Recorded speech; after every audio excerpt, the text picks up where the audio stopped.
Bismillahirrahmanirrahim. Assalamualaikum warahmatullahi wabarakatuh. Masih bersama saya, Kodrat Eko Putra Setiawan. Kali ini kita akan membahas bagaimana inovasi pembelajaran bahasa dan sastra Indonesia khususnya yang bermuatan ekoliterasi. Baik.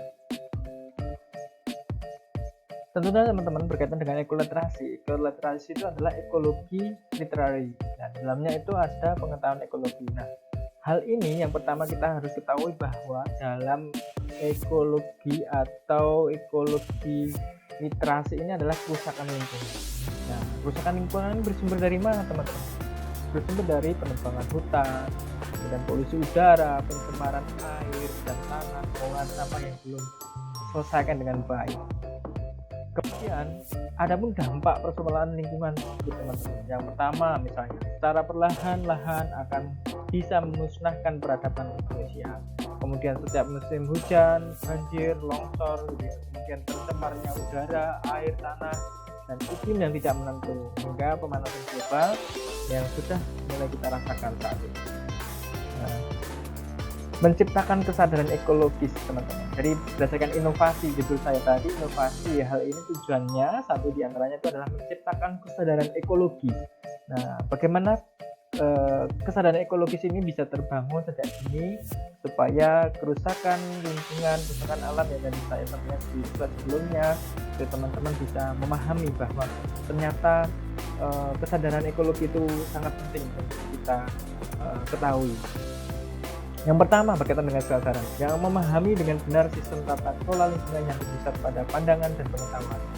Nah, kedua, munculnya persoalan kerusakan lingkungan itu bersumber pada paradigma berpikir kita yang memposisikan lingkungan sebagai sumber pemenuhan bukan manusia.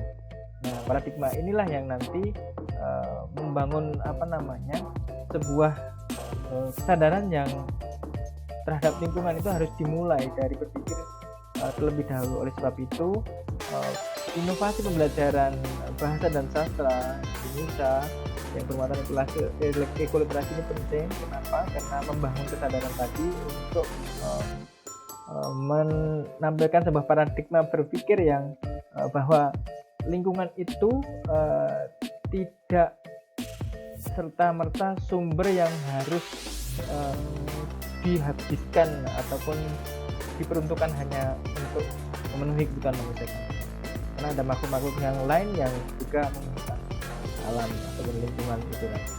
Kemudian teman-teman, yang selanjutnya adalah membangun paradigma berpikir tadi ya, bahwa untuk membangun kesadaran ekologi itu diberikan sebuah ujung tombak namanya pendidikan. Nah, dalam pendidikan inilah yang nanti tujuannya adalah menanamkan pengetahuan ekologi. Nah, bahasa dan sastra Indonesia yang bermuatan literasi ekologi atau ekoliterasi tadi menjadi hal yang penting. Kenapa tadi saya sebutkan inovasi, sebuah inovasi bahwa ternyata bahasa dan sastra Indonesia ini juga sangat berpotensi dan bisa untuk menyampaikan wawasan literasi ekologi. Ya. Kemudian baik itu guru maupun dosen bisa menyampaikan kegiatan pembelajarannya berbasis muatan ekoliterasi atau berbasis literasi lingkungan, sehingga baik itu peserta didik, siswa atau mahasiswa tidak hanya mendapatkan materi belajar, tetapi juga mendapatkan pengetahuan dan kesadaran terhadap kesadaran kelestarian lingkungan. Kemudian pembelajaran bahasa dan sastra Indonesia berbasis literasi yang berkaitan dengan inovasi. Ada hal-hal yang penting, teman-teman, ketika berbicara tentang pembelajaran bahasa dan sastra Indonesia berbasis literasi. Nah, ini menjadi bagian inovasi. Yang pertama adalah bahwa materi belajar bahasa dan sastra Indonesia itu dapat menyajikan permasalahan yang dalamnya itu ada implementasi konsep-konsep literasi ekologi. Kemudian yang kedua, dari implementasi konsep ekoliterasi tadi ataupun ekologi tadi, setiap pembahasan muaranya itu berbicara pada penyediaan bahan bacaan tentang lingkungan. Nah, selanjutnya dari bahan bacaan tadilah nanti mendapatkan sebuah pengetahuan ekologi. Nah, ini untuk siswa, baik itu siswa, mahasiswa, peserta didik gitu ya, itu mendapatkan pengetahuan ekologi yang nantinya akan terbangun dalam peserta didik tadi. Nah, melalui pengetahuan tadilah ya, nanti literasi ekologi atau ekoliterasi nanti masuk ke tahap pengamatan di lingkungan sekitar. Kemudian setelah itu melalui pengamatan tindak lanjutnya mampu mengidentifikasi persoalan lingkungan yang sedang dihadapi di sekitar. Yang keenam, kemudian persoalan lingkungan tersebut dapat diatasi oleh peserta didik yang melalui kegiatan yang dengan menuangkan gagasan, dengan berbagai kegiatan yang baik itu karya tulis, mempresentasikan, mendiskusikan, ya kemudian membuat aksi nyata untuk mengatasi persoalan lingkungan. Inilah inovasi pembelajaran bahasa Indonesia yang nantinya bermuatan atau berbasis literasi. Dan Ibu Guru, kenapa saya katakan sebenarnya bermuatan eksploitasinya adalah bagian dari ibadah dari ikhtiar kita ya. Karena ini kata kunci kita Dimana, sebagai seorang guru tentu bagaimana yang akan bisa dijelaskan oleh memberikan Bapak warna yang Dr. berbeda. Muhammad Bagaimana kita nanti menjadi mendidik sosok itu teladan. harus menjadi teladan. Sosok teladan yang tentu Harus saja ini kreatif, akan memberikan inovatif, nilai rasa, termasuk nanti nilai rasa dan juga nilai budaya. yang harus Nah, bisa oleh karena itu kreatif Bapak dan Ibu, tadi kalau kita bisa lihat dimensi-dimensi pembelajaran bagaimana yang tentu saja kita bisa kita nikmati menjadi dalam bagian berbagai dari sosmed, pembelajaran bahasa Indonesia. dalam berbagai Mari kita media pastikan yang bisa kita lihat di sekeliling kita, mengelilingi di semua ranah. Ini menjadi titik tumpu bagaimana perubahan-perubahan itu membuat kesadaran diri yang kadang tidak sadar. Nah, disinilah kekuatan kita sebagai guru harus bisa melihat bagaimana peran bahasa ini akan menjadi salah satu pilar penyampaian ilmu, pilar penyampaian teladan bagi murid-muridnya. Nah, Bapak dan Ibu, kalau kita lihat dimensi-dimensi ini tentu akan memberikan warna dan juga peran yang harus kita tunjukkan sebagai seorang guru.